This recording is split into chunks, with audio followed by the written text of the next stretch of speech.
কবিতা মৃত্যুশয্যা থেকে বলছি। কবি বিশ্বনাথ দাস চৌধুরী। আজ বিজয়া দশমী। আর কিছু মুহূর্তের জন্য এই পৃথিবীতে থাকব। এই পৃথিবী স্বার্থপরতার, হিংসার, মিথ্যার ভাঙা গড়ার খেলাঘর।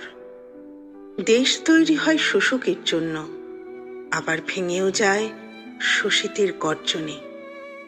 এতদিন শুধু এই লড়াই দেখে এসেছি, শোষক ও শোষিতের লড়াই।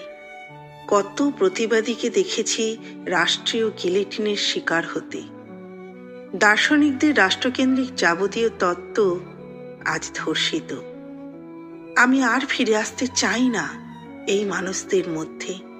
যদি ফিরতেই হয় তাহলে ঠিকানা হোক অন্য কোনো গ্রহ, যেখানে থাকবে না কোনো ভেদাভেদ, আসবে না কেউ ছোড়া হাতে আলিঙ্গন করতে।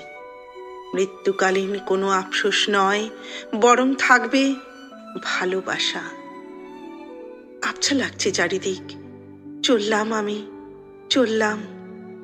বিদায় পৃথিবী, বিদায়।